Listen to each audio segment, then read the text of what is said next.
uno de los mensajes más importantes.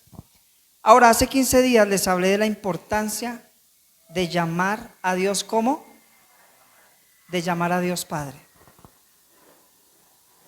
Y eso para muchas personas parece un detalle insignificante. Inclusive estuve hablando con alguien que vio la prédica por video y me dio la impresión de que sí, como que era algo insignificante, ¿sí? Muchachos, ustedes que son de esta iglesia, métanle sentido común. Si llamar a Dios Padre no fuera importante, simplemente Jesús no se habría molestado en enseñarnos esa verdad.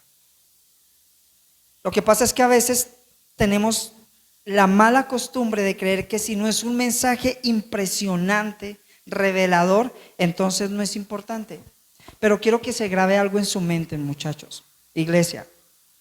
A veces la grandeza de Dios se esconde en las pequeñas cosas, en la risa de un niño, en el dulce cantar de las aves, en un amanecer, en el sencillo acto de visitar y compartir con alguien. En esas pequeñas cosas, muchachos, se esconde la grandeza de Dios. Estamos muy acostumbrados a lo grande, pero el Dios de lo grande también es el Dios de lo pequeño, y en los pequeños actos también está Él. Y esa palabra Padre es una palabra pequeña, es una palabra sencilla, pero demasiado reveladora acerca de quién es Dios. Ahora, para los que no saben, esa fue una verdad que al Señor Jesús le costó mucho enseñar. Los líderes religiosos de la época se le opusieron porque creían que referirse a Dios como Padre era un término demasiado irrespetuoso, confianzudo y hasta blasfemo. De modo que Jesús fue acusado de hereje y de atrevido por llamar a Dios Padre y por enseñarle a sus discípulos a hacer lo mismo. Y quiero que tengan en cuenta eso, tengan en mente eso, que Jesús realmente fue acusado de hereje por llamar a Dios Padre. Teniendo en mente esto que Jesús se enfrentó por enseñar ese principio, quiero hacerle una pregunta. ¿Cree usted que el Señor Jesús habría generado tanto alboroto y polémica por una enseñanza si esta no fuera importante para nosotros? Miren, el tiempo que Jesús tenía para enseñar las verdades del reino de Dios en la tierra y establecer la iglesia fue tan corto, muchachos. Fue demasiado corto. ¿Cuánto tiempo tenía para hacer todo eso? 3 años para establecer la iglesia. Así que Él no tenía tiempo para ponerse a enseñar cosas triviales o bobadas sin sentido. Él no tenía tiempo para eso. No podía darse el lujo de enseñar cualquier cosa. No, Él seleccionó las verdades del reino que serían más importantes para nuestro crecimiento y nuestro desarrollo espiritual. Entre esas, llamar a Dios Padre, porque Él lo enseñó. Ahora, la pregunta que vamos a resolver hoy para ahondar más en esto es esta. ¿Por qué es importante llamar a Dios Padre? Esa es una buena pregunta. Y la respuesta es que emocionalmente para usted va a ser más fácil relacionarse con Dios si lo ve como un padre que si lo ve como Dios. Porque, muchachos, Dios como Dios no solo es complejo, la verdad, y eso es algo que no cualquier pastor le va a decir. Dios como Dios es terrible, muchachos. Dios como Dios causa terror. Yo creo que si estuviera por aquí algunos pastores ya se estarían tapando los oídos. ¿Qué va a predicar este muchacho? Dios como Dios causa terror, y ya sea que seamos conscientes de eso o no, lo cierto es que muy adentro de nosotros hay una noción de que Dios es terrible, o sea, de que Dios da miedo. Dentro de nosotros hay esa noción. Y ¿sabe? Lo peor es que no solo es una noción, es una realidad. Dios da miedo, iglesia. Hay una declaración impresionante en el libro de Deuteronomio, capítulo 10, versículo 7, que dice así: Él es el gran Dios, ¿qué? Poderoso y ¿qué? Y terrible. Y en ese mismo versículo está la razón por la cual Dios causa terror, y es debido al gran poder que tiene. El orden en esa frase es muy importante. Dios es poderoso primero, y por lo tanto, o a consecuencia de ese poder, es terrible. O sea, Dios no es terrible porque sea malo, porque Dios no es malo. Él es terrible sencillamente porque es tal el poder que emana de Él que es imposible no aterrorizarse. Y les voy a dar unos ejemplos de eso. Cuando Daniel tuvo esa famosísima visión en la que le fueron reveladas muchas cosas acerca del fin del mundo, él dice que vio a un varón, y ojo acá, que tenía un rostro como de trueno y ojos encendidos como dos llamas de fuego, y que cuando hablaba sonaba como el sonido de una multitud. Y Daniel mismo nos cuenta lo que sintió al verlo. Él dice: las fuerzas me abandonaron, palideció mi rostro y me sentí totalmente desvalido. La Biblia dice que fue tan terrible la visión que Daniel tuvo de Dios que se desplomó y cayó al suelo desmayado. ¿Sabe qué enseña eso, iglesia? Dios es terrible. Cuando Isaías tuvo la visión del trono de Dios, él mismo nos cuenta lo aterrador que fue esa experiencia. Dice que gritó mentalmente esto: ay de mí, me voy a morir. He visto con mis ojos al Rey, al Señor Todopoderoso. Ay de mí, me voy a morir. Dios es terrible.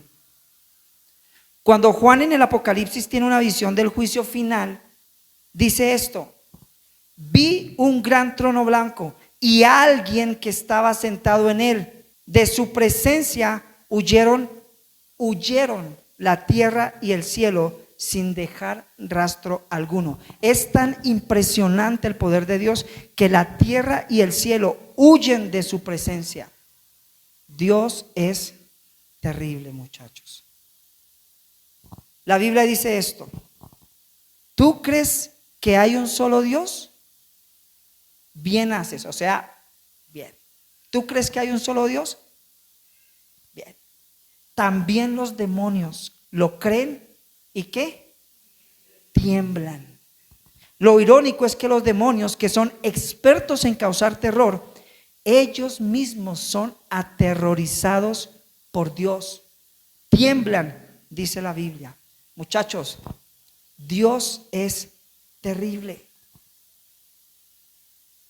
Por ahí hay un dicho popular que dice: el que no ha visto a Dios, cuando lo ve se asusta. Pues quien escribió esa frase tenía razón. Pero no solo eso, si usted intenta ver a Dios como Dios, no solo se va a asustar por el gran poder que Él tiene, sino que se va a sentir indigno y avergonzado por lo santo que Él es. Dios es tan santo que incluso los pecados que parecen más pequeños y menos graves a los ojos de nosotros, los seres humanos, son una causa de pánico y terror cuando alguien está en la presencia de Dios con esos pecados. Mire, cuando Isaías tuvo la visión del trono, él pensó esto: ay de mí, voy a morir, soy un hombre de labios inmundos. Él no era un asesino, no era un violador, no era un ladrón. Era un hombre con algunas malas palabras, y sin embargo se sintió tan aterrado y condenado al estar en la presencia de Dios que pensó que se iba a morir porque estaba delante de la presencia de Dios. Y para ponerles un ejemplo, muchachos, si yo les dijera a ustedes que en este mismo momento abajo está Dios, abajo en el segundo piso, y por supuesto fuera verdad, y ustedes aquí alcanzaran a sentir la presencia de Dios, les aseguro, muchachos, que los más sensatos de ustedes no se atreverían a bajar. ¿Saben por qué? Porque les daría miedo y se sentirían indignos de estar ante su presencia. En el Antiguo Testamento Dios había dado órdenes bien específicas sobre el diseño del templo, que era el lugar en el que Él había mandado a hacer, a construir, para tener cierta relación con el pueblo judío. Y una de las partes más especiales del templo era llamado el lugar santísimo, que era la habitación en la cual descendía la presencia de Dios en forma de una nube. Era el templo y había un lugar especial, se llamaba el lugar santísimo. El acceso a ese lugar santísimo estaba altamente restringido y únicamente el sumo sacerdote tenía el privilegio de entrar a esa habitación, solo él. Y solo podía hacerlo una vez al año para presentar ofrendas de perdón a Dios por el pueblo de Israel. Pero para poder entrar esa única vez al lugar santísimo tenía que seguir estrictos protocolos de purificación. Si el sumo sacerdote entraba cualquier otro día que no fuera el señalado por Dios, o si entraba sin haberse purificado como Dios lo había ordenado, corría el riesgo de morir. Hay una historia entre los judíos que dice que el sumo sacerdote entraba con una cuerda amarrada a uno de los tobillos para que en caso de que cayera muerto ante la presencia de Dios, su cadáver pudiera ser alado para sacarlo, porque nadie podía ni se atrevía a entrar al lugar santísimo. Es una historia, muchachos, no está en la Biblia, porque por ahí he escuchado a algunos hablando de eso como si estuviera en la Biblia. No, es una historia, ¿sí? No está en la Biblia, pero podría ser verdad, porque la Biblia dice que Dios le dijo a Moisés esto. Dice, el Señor le dijo a Moisés: dile a tu hermano Aarón, que era el sumo sacerdote, el que tenía el permiso de Dios para entrar, le dijo, dile a tu hermano Aarón que no entre en cualquier momento al lugar santísimo, no sea que muera, porque yo aparezco en la nube sobre el propiciatorio. Y les cuento todo esto para que ustedes sepan que Dios como Dios es terrible y que tanto la sola presencia de su poder como su sola santidad es tan potente que puede ser letal para cualquier ser humano.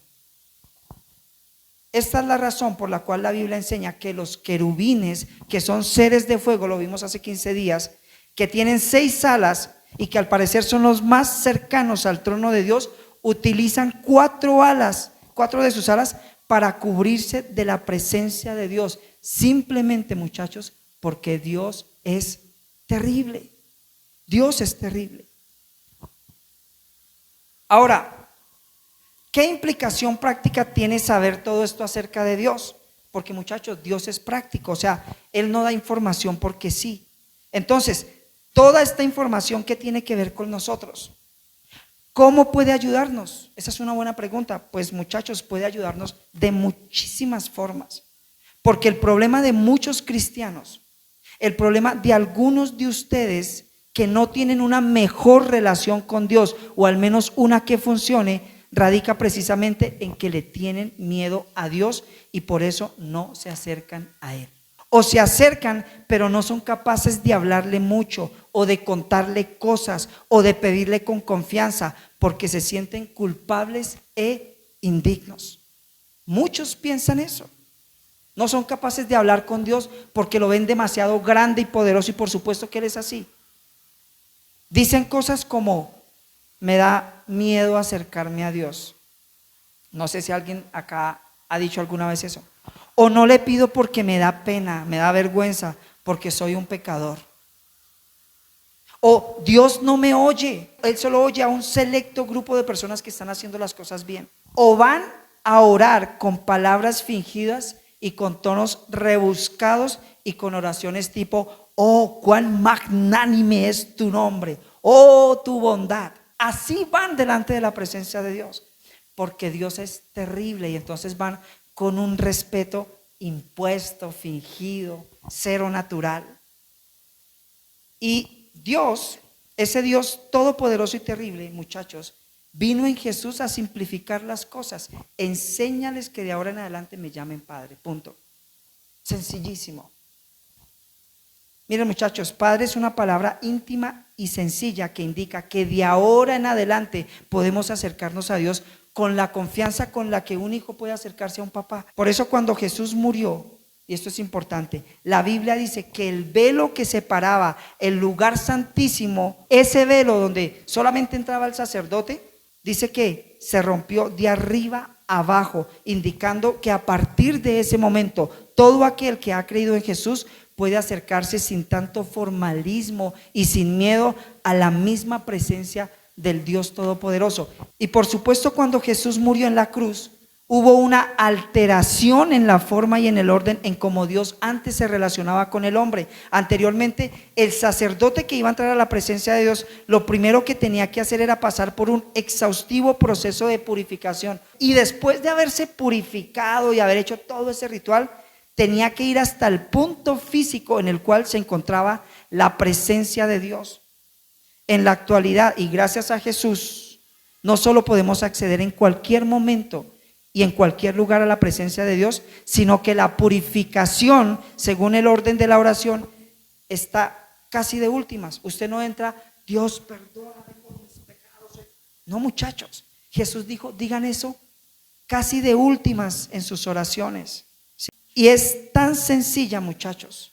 No consiste en nada complicado más que en decir de todo corazón, Padre, perdona mis ofensas, así como yo he perdonado a los que me ofenden. Simple. Todo esto debido a que Dios en su gran e incomprensible amor ya no nos ve como simples criaturas, sino como hijos amados. Todos nosotros podemos entrar libremente al trono de Dios.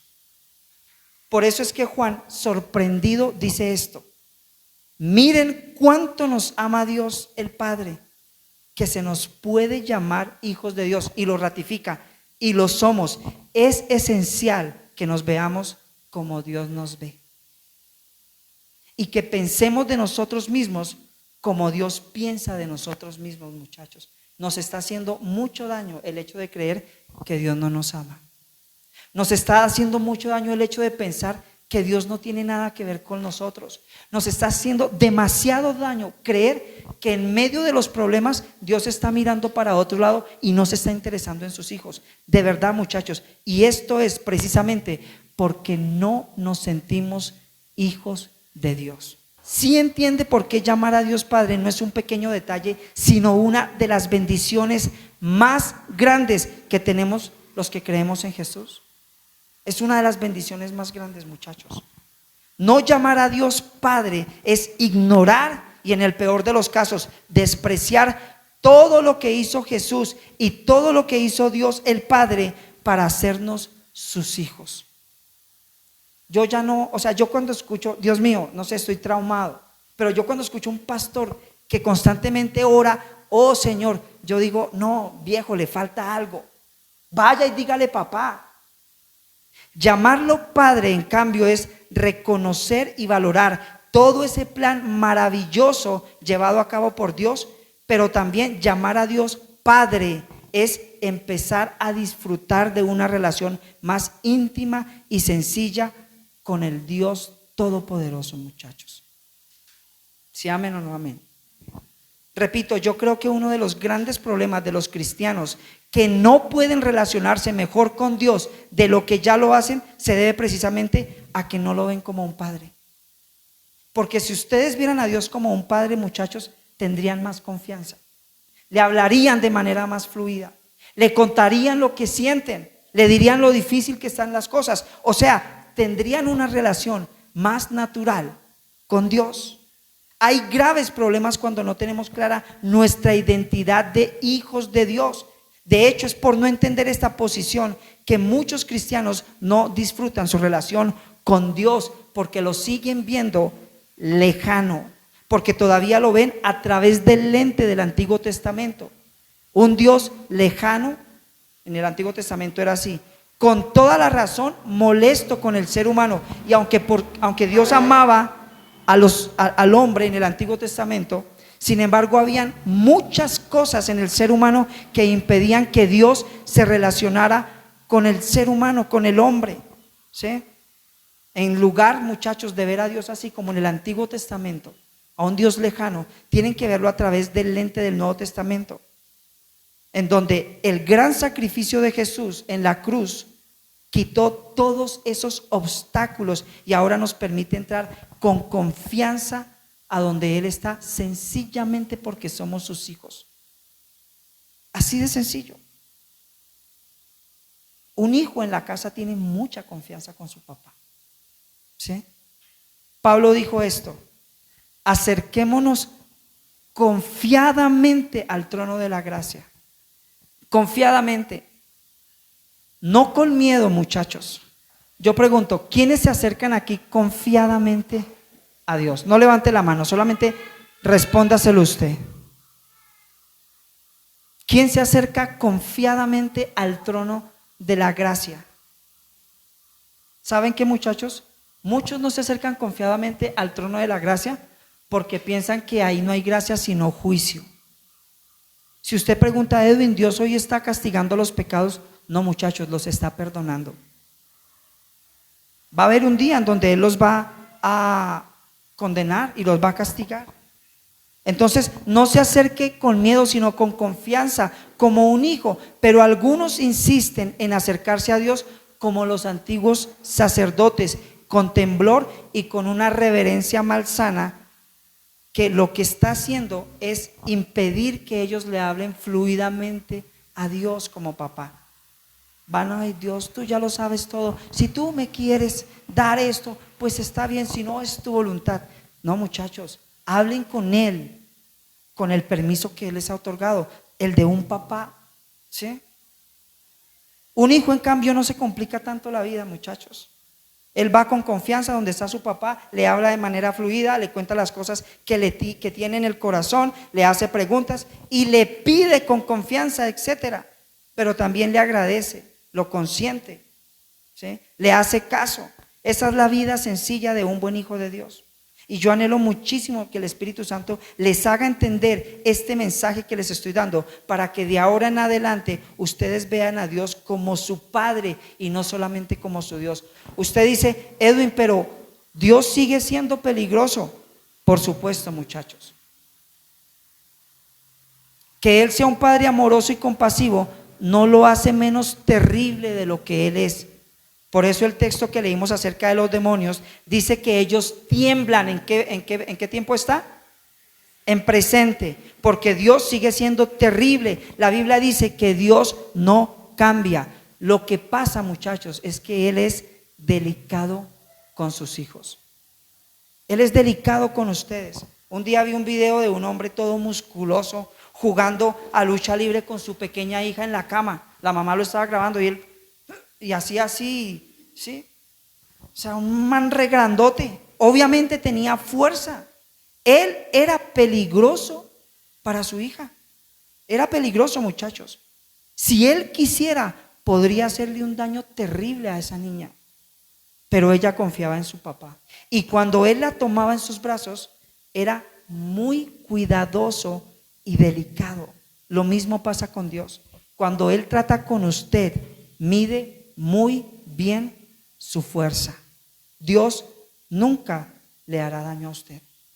Él es su Padre. Incluso muchas veces interviene cuando usted mismo se está haciendo daño y el daño puede ser peor. Él interviene.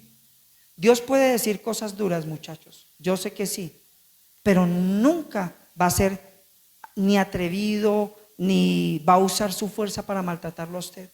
Él no es así. Usted dice: Edwin, pero es que yo aún sigo pecando mucho, me da pena acercarme a Dios. Mire, un día Matías hizo algo por lo cual yo lo regañé. Aquí está Tomasito.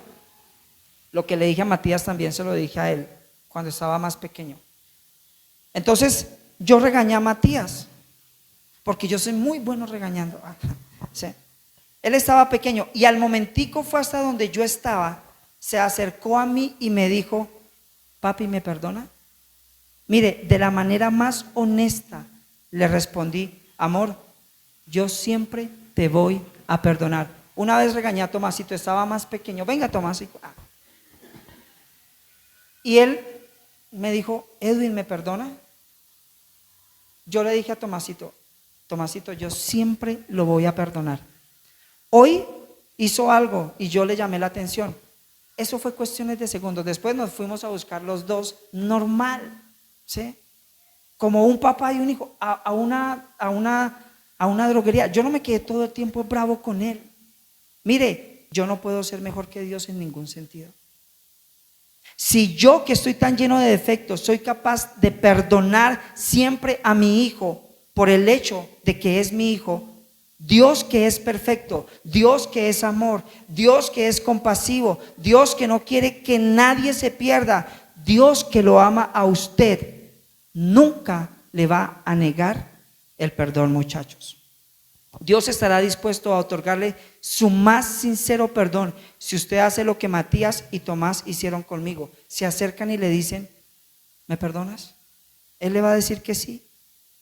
Haciendo este mensaje me di cuenta de que la frase del Padre Nuestro, perdona nuestros pecados, no es otra cosa que un: hijo, yo siempre te voy a perdonar. Porque el Señor Jesús no nos enseñaría a pedirle perdón a Dios diariamente si diariamente Dios no estuviera dispuesto a perdonarnos.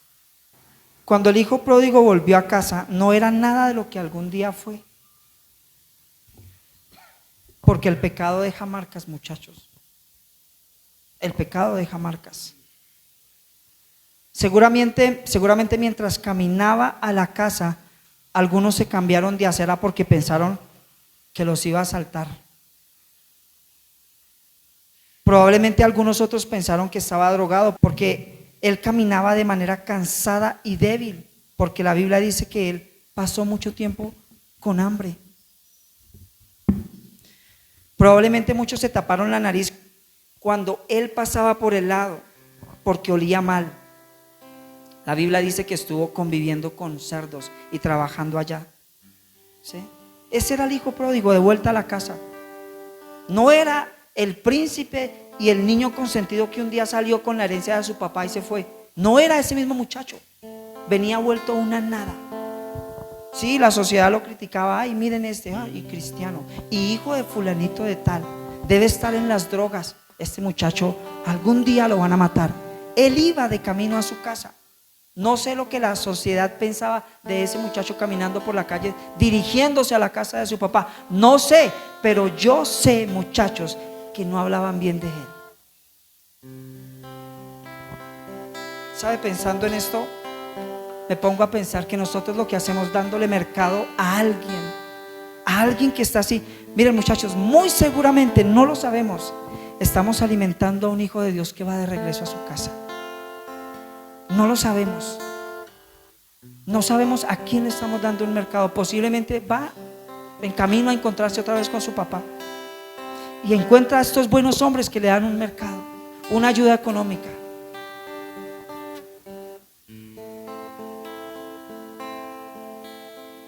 Este muchacho olía mal, se veía terrible,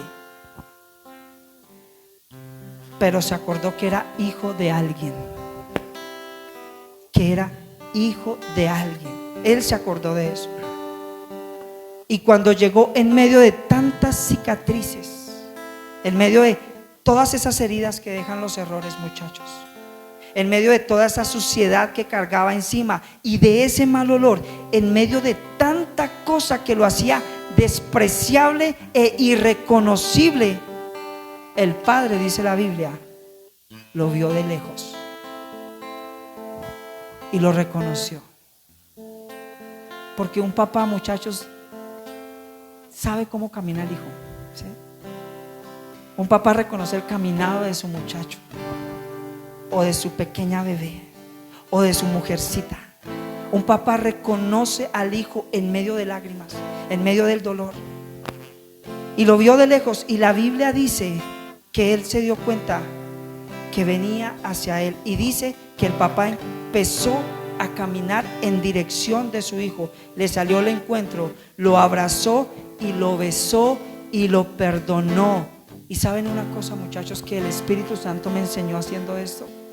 Me dijo: Edwin, esa no fue la mejor noche del hijo pródigo, fue la mejor noche del papá, porque su hijo había regresado. Mire, Dios conoce la alegría del perdón y por eso se la ofrece diariamente. Dios no quiere perderlo a usted. Dios no quiere que usted se vaya. Por eso le ofrece perdón todo el tiempo. Él sabe que si usted se va lejos de Él, nada bueno le espera. Y como Dios no quiere perderlo, ha dispuesto de perdón diario para usted. No se sienta mal de tomarlo. Yo sé, muchachos, que a ustedes les da pena acercarse a Dios. Yo sé que ustedes se sienten mal, que ustedes dicen: Edwin, yo le he fallado muchísimo, yo me siento mal, siento que Él ya no me ama, siento que lo mejor que me podría pasar es que Él ya me quite la vida. Muchos han pensado así, ¿sí? Pero sepa algo, muchachos, su Padre Celestial no habría dejado perdón disponible para usted si no supiera que usted lo va a necesitar diariamente. Diariamente, muchachos. Así que vaya, tómelo. Diariamente mantenga una buena relación con su Padre. Él lo ama, iglesia. Y finalizo con esto, muchachos. La vida sería más sencilla para nosotros los cristianos si aprendiéramos a llamar a Dios Padre. A mí me encanta caminar por la calle y acordarme de que Él está conmigo. Y mire, cuando he pecado, muchachos, yo le digo a Él así, le digo: mira, papito Dios, yo te fallé, pero la verdad tengo que levantarme, tengo que seguir adelante. Y yo generalmente siempre estoy al lado de Matías, y yo le digo: porque si mi hijo fallara, pero se intenta levantar, yo le voy a decir: sí, Mati, dale, yo voy a estar ahí. Entonces vuelvo y me levanto y recibo su perdón. No tengo que sentir una explosión gloriosa o un momento maravilloso. No, sencillamente he entendido que Dios ama a Edwin Calderón porque soy su hijo. Puede que usted no me ame, no me importa, pero yo sé que Él sí me ama.